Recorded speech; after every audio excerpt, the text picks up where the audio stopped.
வணக்கம் ஹாரிஸ் ராஜா. வணக்கம் அண்ணா. அன்பு அண்ணன் மைப்பா அவர்கள் அறிமுகத்துக்காக ஏன் அதிரடி ஆட்டக்காரர் அப்படின்னு சொன்னேன்னா, இங்கே கலந்து கொண்டு இருக்கிற 32 செந்தமிழ் செல்லங்களை கொஞ்சம் கொஞ்சமாக நம்ம வடிகட்டி இப்போ 20 பேர் இருக்கிறாங்க. இந்த 20 போட்டியாளர்களில் வயதில் குறைந்த போட்டியாளர் அப்படின்னா அது ஹாரிஸ் ராஜா தான். 3ஆம் வகுப்பு படிக்கிற மாணவர் இவர். ஆனால் எல்லா சுற்றுகள்லையுமே அதிரடியான கருத்துக்களால் இந்த அரங்கத்தை ஆரவாரப்படுத்திய பேச்சுக்கு சொந்தக்காரர். ஓவிய சுற்றில் இவர் அழகாக ஒரு ஓவியத்தை தேர்வு பண்ணி பேசுகிறதுக்காக வந்திருக்கிறாரு. அது என்ன ஓவியம்ங்கிறத பார்த்துடலாமா? அந்த ஓவியம் இப்போ வண்ணத்திரையில் காட்டப்படுது. மிக சிறப்பான ஒரு அழகான ஓவியத்தை ஹாரிஸ் ராஜா தேர்வு பண்ணி ஓவிய சுற்றில் பேசுவதற்காக வண்ணத்திரையில் அந்த ஓவியம் காட்டப்பட்டிருக்கு. இதானா அந்த ஓவியம்? ஆமாம்.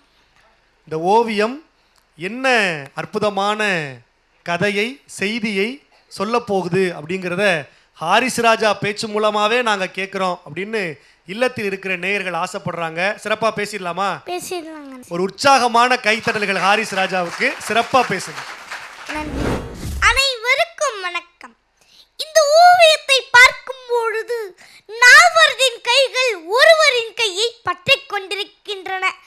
அப்ப அந்த ஒருவர் மற்ற நால்வருக்கு ஏதோ ஒரு வகையில் உறுதுணையாக இருக்கலாம். ஏன், இது ஒரு ஆசிரியரின் கரங்களாக கூட இருக்கலாம். இப்படி ஒவ்வொருவரும் வெவ்வேறு கோணத்தில் இந்த ஓவியத்தை அணுகலாம். அந்த வகையிலே கோடி கொடுத்த குடிஞன் தன் குடியிருந்த வீட்டையே கல்விக்கு தானமாக கொடுத்த வள்ளல் அழகப்பர் மண்ணிலே பிறந்து காரைக்குடி குருதிக்கொடையாளர்கள் அறக்கட்டளை என்ற அமைப்பை தொடங்கி பல குருதிக்கொடையாளர்களை ஒருங்கிணைத்து குருதி தானம் செய்து கொண்டிருக்கும் குடும்பத்திலிருந்து வந்த நான் இந்த ஓவியத்தை உடல் உறுப்பு தானமாக அணுகுவது தானே சால பொருத்தமாக இருக்கும். உடல் உறுப்பு தானம் செய்யும் ஒருவர் 4 வரை மட்டுமல்ல, குறைந்தபட்சம் 8 உயிர்களை காப்பாற்ற முடியும். மருத்துவரானால் தான் உயிர்களை காப்பாற்ற முடியும் என்று நினைத்த எனக்கு இந்த தலைப்பை எடுத்த பிறகுதான் உடல் உறுப்பு தானத்தின் மூலமும் உயிர்களை காப்பாற்ற முடியும் என்று தெரிந்தது.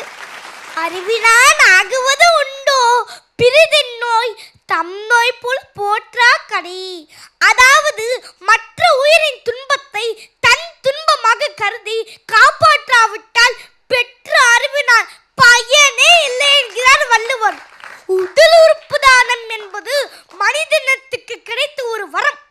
ஒருவர் வாழ்வதற்கு தேவையான முக்கிய உறுப்பை செயலிழந்து அதனால் வாழவே முடியாத சூழ்நிலையில் வேறு ஒருவரின் உறுப்பை பொருத்தி ஒரு புதிய வாழ்வை வழங்க முடியும் என்பது மருத்துவ விஞ்ஞானத்தில் போற்றப்பட வேண்டிய சாதனை. இறைவனாலும் தாயாலும் மட்டும்தான் ஒரு உயிரை படைக்க முடியும் என்பதை மாற்றி எழுதியதாலும் இந்த உடல் உறுப்பு தானம். இன்று இந்தியாவிலேயே உடல் உறுப்பு தானத்தில் முதல் இடம் வகிக்கிறது நம் தமிழகம். கடந்த 2020ஆம் ஆண்டு தொடர்ந்து 6வது முறையாக உறுப்பு தானத்தில் சிறந்த மாநிலத்திற்கான விருதை நம் தமிழக அரசு பெற்றிருக்கிறது. இந்த விழிப்புணர்வு வெற்றி பயணத்திற்கு விதையாக விழுந்தது 2008இல் வாகன விபத்தில் மூளைச்சவடைந்த கேந்திரேந்திரனின் உடல் உறுப்புகள். இந்திய அளவில் கவனம் பெற்ற இந்த சம்பவம் மக்கள் மத்தியிலே உடல் உறுப்பு தானத்தின் மகத்துவத்தை எடுத்து வைத்தது. உடல் உறுப்புகள் செயலிழந்து போவதாலும் வேறொருவரின் உறுப்பு கிடைக்காததாலும் இந்தியாவில் ஒரு ஆண்டுக்கு 5 லட்சம் பேர் உயிரிழக்கிறார்கள். அதனால்தான் இறப்பிற்கு பிறகும் வாழ முடியும் என்ற நிலையை உறுப்பு தானத்தின் வாயிலாக அடைய முடியும் என்பதை அனைவரும் உணர வேண்டும். மண்ணில் புதைந்து மக்குவதை, தீயில் எரிந்து சாம்பலாகுவதை சாக போராடும் சக மனிதர்களுக்கு உடல் உறுப்பு தானம் செய்து வாழச் செய்வோமே. தற்போது கூட பொள்ளாச்சியை அடுத்த நல்லூரை சேர்ந்த அரசு பள்ளி தலைமை ஆசிரியர் சமீபத்தில் வாகன விபத்தில் மூளைச்சவடைந்தார். இந்த நிலையில் அவருடைய உடல் உறுப்புகள் தானம் செய்திருந்ததால் தற்போது 5 பேருக்கு மறுவாழ்வு கிடைக்க உள்ளது. இப்படி தன் உறுப்புகளை ஈந்து பல உயிர்களை காப்போரின் தியாகத்தை போற்றும் வகையில் அவர்களது இறுதி சடங்கு அரசு மரியாதையுடன் மேற்கொள்ளப்படும் என அறிவிக்கப்பட்டுள்ளது.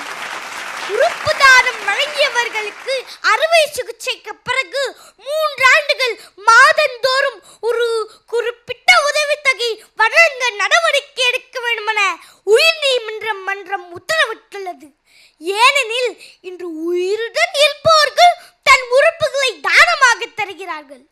அதேபோல் இந்த சவாலான செயலில் தன் உயிரை பணயம் வைத்த ஆம்புலன்ஸ் வாகனத்தை ஓட்டும் ஓட்டுநர்களின் பங்கு பெரும் பங்கு. எனவே அவர்களுக்கும் அரசு ஏதாவது ஒரு அங்கீகாரம் கொடுக்க வேண்டுமென இங்கே பதிவு செய்கிறேன். உறுப்பு தானம் என்கிற கண்டுபிடிப்பு அறிவியலின் கொலையாக இருக்கலாம்.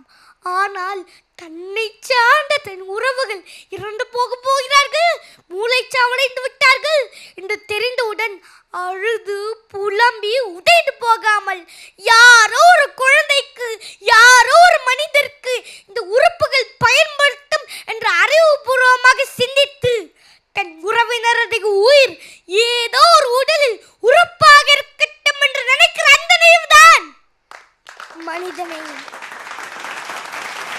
மறுவாழ்வு பெறப்போவது மனிதர்கள் மட்டுமல்ல, மனிதமும் தான். இப்படி தன் குடும்பத்தை, தன் சொந்தங்களை தவிர்க்க விட்டு யாரோ ஒரு குடும்பத்திற்கு விலக்கேற்றும் தியாகிகளுக்கு அரசு மரியாதை என்ன ஒரு நினைவிடமே கட்டலாம் என்று கூறி வாய்ப்புக்கு நன்றி கூறி விடைபெறுகிறான். நன்றே, வணக்கம்.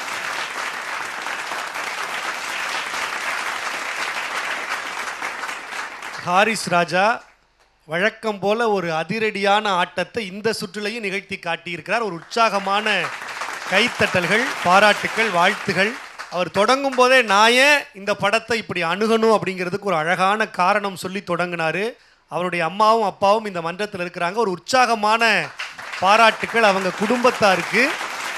மிக சிறப்பாக ஹாரிஸ் ராஜா பேசியிருக்கிறான். இந்த சின்ன பையன், இந்த ஒரு ஓவியம் அவனுக்குள்ளே எவ்வளவு மாற்றங்களை உருவாக்கி இருக்கு அப்படிங்கிறது சங்கரா தொலைக்காட்சி மிக சிறப்பாக இந்த பயணத்தை வழிநடத்தி போகுது அப்படிங்கிறது கிடைத்த சான்று. வாழ்த்துக்கள் ஹாரிஸ் ராஜா. நன்றி அண்ணா. உங்கள் பேச்சை 2 நடுவர்களும் நல்லா கவனித்து கேட்டாங்க, ரசித்து கேட்டாங்க. முதல்ல அன்பு அண்ணன், மூத்த பத்திரிகையாளர், திரைக்கலைஞர் மைப்பா அவர்கள். வந்தோம் பேசணும்னு இல்லாமல் அதில் உறுப்பு தானம், மண்ணுக்கு போகிற உடம்பு, தீயில சாகிற உடம்பு, அதெல்லாம் சொன்னது மட்டும் இல்லை. அதில் ஒரு உயர்நீதிமன்றம் என்ன சலுகை கொடுத்துருக்கு, அரசு மரியாதை கொடுத்துருக்கு, சட்டங்களை படிச்சிருக்கார், ஃபுல்லாக அதை ரெடி பண்ணியிருக்கார். அதில் இன்னொரு வார்த்தை சொன்னார், விட்டு போனது. அரசும் நீதிமன்றமும் சமுதாய அமைப்புகளும் ஞாபகம் வச்சுக்கின்றதுன்னா, இந்த ஆம்புலன்ஸ் டிரைவர் இல்லைன்னா அந்த உரிய நேரத்தில் கொண்டு சேர்க்க முடியாது. தபால் நம்ம எழுதலாம், அது கொரியர்காரர் கொண்டு வீட்டில் கொடுத்தா தானே அந்த செய்தி நமக்கு தெரியும். வீட்டில் அந்த ஒரு பாதிக்கப்பட்ட ஒரு உயிருக்கு, பறிபோன ஒரு உயிர் உயிர் பறிப்போயிடுச்சு. அந்த பறிபோன உயிர் சீக்கிரம் போனால் தான் பாதிக்கப்பட்ட உயிர் ஒரு உயிர் பெறும். ஒரு பெரிய தலைவனுடைய பேச்சை கேட்ட பிரமிப்புல உட்காந்துருக்குன்னு நினைக்கிறேன். அன்பு அண்ணனுக்கு நன்றி. தொடர்ந்து எங்கள் பாசத்திற்குரிய வழிகாட்டி அன்பு அண்ணன் மணிகண்டன் அவர்கள். உறுப்பு தானம்ங்கிறத இன்னும் உடல் உறுப்புகள் வளர வேண்டிய புள்ள உடல் உறுப்பு தானத்தை பற்றியே சிந்திக்கிறான்னா அவன் சொன்ன வார்த்தை மருத்துவர்கள் மட்டுமல்ல, உடல் உறுப்பு தானம் செய்கின்றவர்களும் இன்னொரு மருத்துவர் தான். நான் பாருங்க, நான் நீ பேசிக்கிட்டு இருக்கும் போதே சொன்னேன், அம்மாவும் பிரம்மாவும் மட்டும்தான் படைப்பவர்கள் அல்ல, உடல் உறுப்பு தானம் செய்கின்றவர்களும் இன்னொரு படைப்பவர்கள்ங்கிறத சொல்லிட்டான். 4 விரலுக்குள்ள ஒரே ஒரு கை, 4 விரல், 4 பேருக்கு ஒரே எப்படி விரல் வழிகாட்ட முடியுது? ஆசிரியர் கையா இருக்குமா? உடனே போகிறோம் யோசிக்கிறோம். இல்லை ஒரு ஞானியின் கையா இருக்குமா, வழிகாட்டுமா? இல்லை, உடல் உறுப்பு தானம் செய்தால் 4 பேரை வாழ வைக்க முடியுங்கிற அந்த சிந்தனைக்கே ஒரு ரவுண்ட் அப்ளாஸ். அன்பு அண்ணன் மணிகண்டன் அவர்களுக்கு நன்றி. 2 நடுவர்களுமே ரொம்ப உற்சாகமான வாழ்த்துரைகளை மதிப்புரைகளாக வழங்கியிருக்கிறாங்க. அதற்கு காரணமாக ஹாரிஸ் ராஜாவின் இந்த பேச்சு அமைந்திருந்தது. ஒரு உற்சாகமான கைத்தறல்கள் ஹாரிஸ் ராஜாவுக்கு. ஹாரிஸ் ராஜாவை தொடர்ந்து ஊக்கப்படுத்துகிற, செதுக்குகிற அவருடைய பெற்றோருக்கும் ஒரு அரங்கு நிறைந்த கைத்தறல்கள், பாராட்டுக்கள். அடுத்தடுத்த சுற்றுகளில் இன்னும் சிறப்பாக பேச வாழ்த்துக்கள்.